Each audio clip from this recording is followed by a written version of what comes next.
5 ऐसे लोग हैं दिल्ली दंगे के दंगाई जिनके खिलाफ एनएसए के तहत कार्रवाई की जाएगी। कौन कौन से वो नाम है, जल्द ही वो भी सामने आ जाएगा।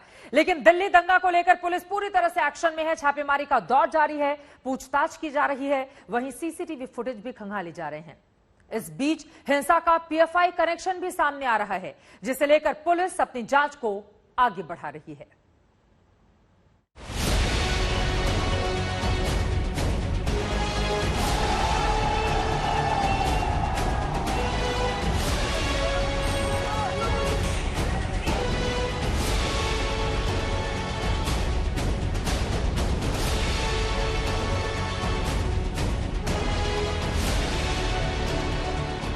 आखिर कैसे पल भर में सुलग गई दिल्ली?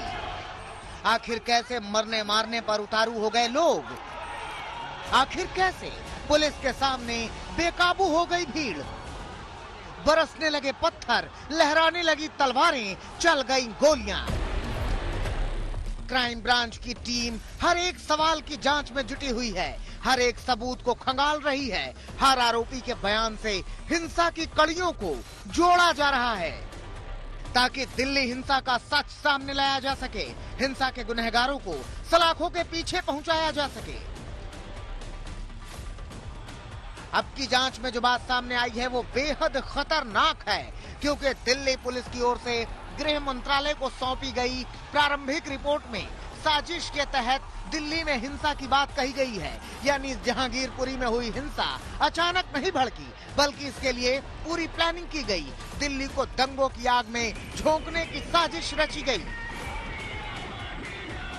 जहां कहीं भी पिस्टल या तलवार दिखने की बात आई है, सारे लोग अरेस्ट हुए हैं, सभी लोग अरेस्ट हुए हैं। वेपन ऑफ ऑफेंसेस जो हैं वो रिकवर हुआ है, इन्वेस्टिगेशन चल रहा है। दैट हम लोगों ने शेयर भी किया है। दिल्ली हिंसा का कनेक्शन पीएफआई से भी जुड़ता दिख रहा है, क्योंकि जिस दिन दिल्ली में हिंसा हुई थी उसी दिन जंतर मंतर पर एसडीपीआई ने प्रदर्शन किया था। आरोप है कि इस रैली में भड़काऊ भाषण दिए गए थे। उसी शाम जहांगीरपुरी में हिंसा शुरू हो गई। अब पुलिस एसडीपीआई के प्रदर्शन के भी वीडियो की जांच कर रही है।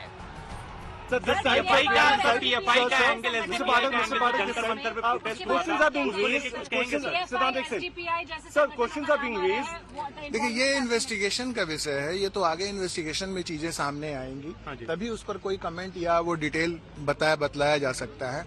अभी इन्वेस्टिगेशन बहुत इनिशियल स्टेजेस में है। आप सब जानते हैं कि एक बहुत बड़ी संख्या में लोगों को गिरफ्तार भी किया गया है और कुछ जुवेनाइल हैं जिन्हें हम अप्रीहेंड किया है। दिल्ली हिंसा की जांच अब तक जिस दिशा में बढ़ रही है, उसका दिल्ली दंगों का भी कनेक्शन सामने आ रहा है। दिल्ली में 2020 में हुए दंगों में भी पीएफआई का नाम सामने आया था। तो लगातार आरोप लगते रहे हैं कि जो बकायदा यहाँ पर बांग्लादेशी और रोहिंग्या अवैध घुसपैठिए रहते हैं। और साल 2020 में जब नॉर्थ ईस्ट में दंगा हुआ था तो बकायदा दिल्ली पुलिस ने चार्जशीट में इस बात का खुलासा किया है कि यहाँ से तकरीबन 300 बांग्लादेशी महिलाएं जाफराबाद, शाहीन बाग इलाके में गई थी और सीलमपुर में पथराव भी किया था। तो जहांगीरपुरी को लेकर कोई नई बात नहीं है, यहाँ पर सवाल उठना। बकायदा आज तक ने चार्जशीट के जरिए 2020 की ये खुलासा किया था। जांच में यह भी पता चला है कि अंसार ही इस हिंसा की सबसे अहम कड़ी है, क्योंकि सूत्रों की माने तो हनुमान जयंती के दिन जहांगीरपुरी में शोभा यात्रा जैसे ही मस्जिद के पास पहुंची, मुख्य आरोपी अंसार के पास एक फोन आया और फिर 4-5 लोगों को साथ लेकर वो शोभा यात्रा में पहुंच गया और बहसबाजी करने लगा। देखते ही देखते बहस झड़प में बदल गई और पथराव शुरू हो गया। हालांकि पुलिस इस फोन वाली थ्योरी की पुष्टि अभी नहीं कर रही है। उधर शोभा यात्रा के संयोजक और जहांगीरपुरी हिंसा में जख्मी उमा शंकर दुबे ने तो अंसार पर धमकाने का आरोप लगाया।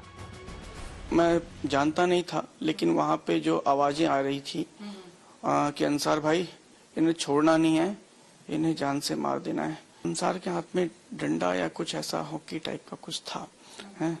तो मैंने अंसार को बोला भी कि अंसार ये क्या करवा रहा, निहत्ते हैं। उससे मैंने इतनी देर में उसने मेरा हाथ छुड़ा के वो दूसरी तरफ भागा, तब तक मेरी गर्दन पे तलवार से पीछे से किसी ने वार किया। उसने बोला कि जो किया है उसे तो भुगतना पड़ेगा। ये अंसार के शब्द थे। अंसार के शब्द थे। हाँ, ये बोल के वो दूसरी तरफ भगा, पीछे से मेरे पर हमला हुआ और पुलिस वाले ने, एक पुलिस वाले थे वहाँ पे, उन्होंने मेरा हाथ पकड़ के तुरंत खींचा अपनी तरफ को। दिल्ली पुलिस इस मामले में अब तक 3 आरोपियों समेत 2 दर्जन से अधिक दंगाइयों को गिरफ्तार कर चुकी है। पूछताछ के दौरान सोमवार को फिर हुई पत्थरबाजी की घटना से पुलिस पूरी तरह चौकन्नी है। इसीलिए 24 घंटे न सिर्फ जहांगीरपुरी पर नजर रखी जा रही है, बल्कि दिल्ली के बाकी ऐसे इलाके भी पुलिस की रडार पर हैं, जहां से निकली एक चिंगारी पूरी दिल्ली के अमन चैन को बिगाड़ सकती है। दिल्ली से अर्पिता आर्या, अरविंद ओझा और हिमांशु मिश्रा के साथ आज तक ब्यूरो।